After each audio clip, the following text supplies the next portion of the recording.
চাচাতো বোনের জায়গায় বাসর ঘরে বউ সেজে বসে আছি।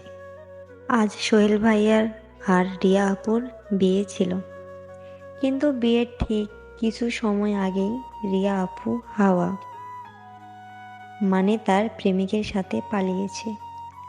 আর তার বদলে বলির পাঠা হতে হয়েছে আমার। এতে অবশ্য আমার বিন্দুমাত্র আফসোস নেই, কারণ সোহেল ভাইয়ার প্রতি আমি বরাবরই ক্রাশিত। একবার বলেছিলাম যে তাকে আমি লাইক করি, তখন সবেমাত্র ক্লাস 10-এর ছাত্রী ছিলাম আমি। সারাদিন স্কুল করে বিকেলে 5টা নাগাদ বাসায় ফিরি। তখনই দেখি ড্রয়িং রুমে আড্ডায় মধ্যে ছিল সোহেল ভাইয়া, তানভীর ভাইয়া, রিয়া আপু, আরও অনেকেই ছিল।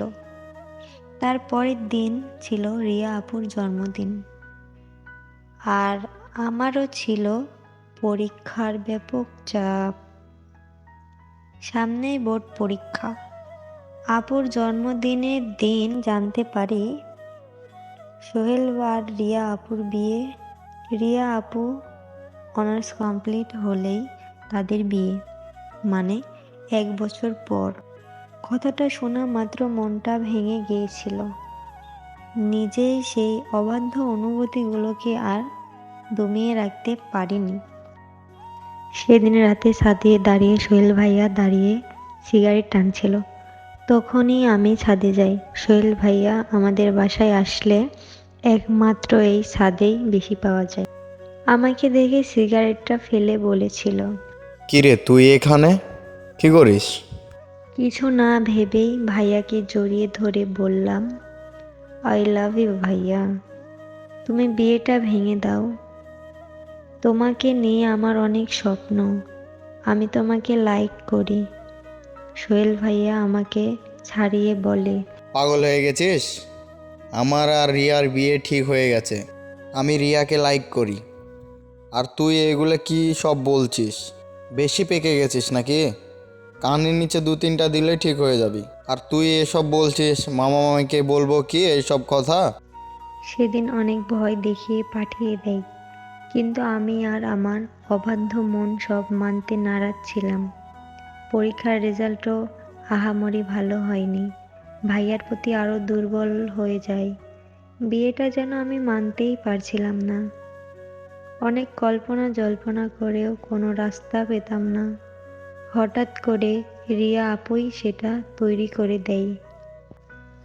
আমার অতীতের ভাবনা ছেদ ঘটে যখন রুমে কেউ প্রবেশ করে। দেখে সোহেলের হাতে বিয়ারের বোতল।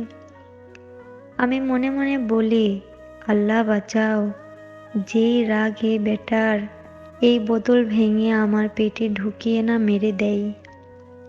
রক্ষা করো আল্লাহ, রক্ষা করো। আমি মনে মনে এইসব বলছি। অনেক সময় হওয়ার পর আমি কোনো সাড়া শব্দ পাই না। তাই আমার ঘুমটা তুলে সোহেল কোথায় চোখ মেলে তাকাতেই দেখি আমার সামনে দাঁড়ানো। কেমন এক দৃষ্টিতে তাকিয়ে আছে আমার দিকে। বোতলটা সাইডে রেখে আমার দিকে আগাচ্ছে। ভয়ে আমার হাত বেচারা লাফালাফি শুরু করে দিয়েছে। এখন না বলে এটা আমার প্ল্যান। আমি রিয়া আপুকে পালাতে বলছি।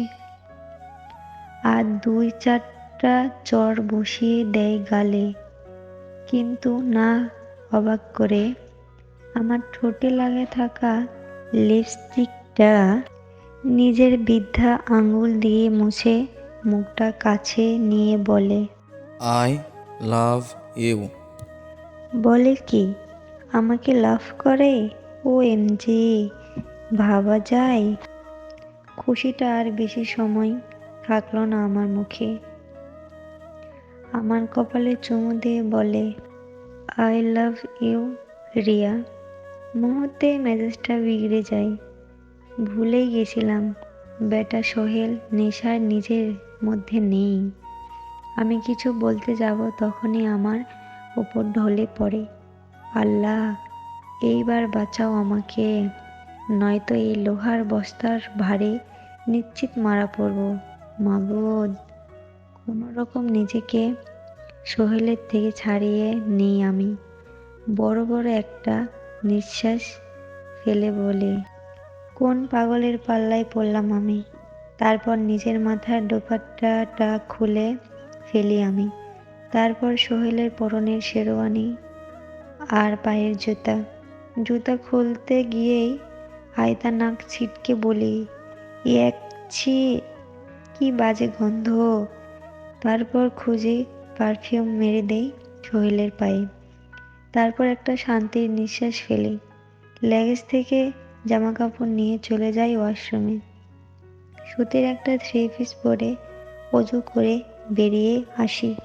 নিজের পছন্দের মানুষটাকে পেয়েছি, তাই 4 রাকাত নফল নামাজ আদায় করে আল্লাহকে ধন্যবাদ জানাই আমি। ভাবতেই পারিনি যে আমি সোহেলকে পাবো। সোহেল আমার বড় ফুপির বড় ছেলে। তাদের কাজিনদের মধ্যে তাকে সবাই চকলেট বয় বলতো, কিন্তু আমার কাছে ছিল সেই সোহেল। কারণ বরাবর সে দূর দূর করত। আজকে সে শুধু বারবার বলছিল, আল্লাহ একটা মিরাক্কেল করে দাও। সে ভাবতেই পারেনি এমন কিছু হবে।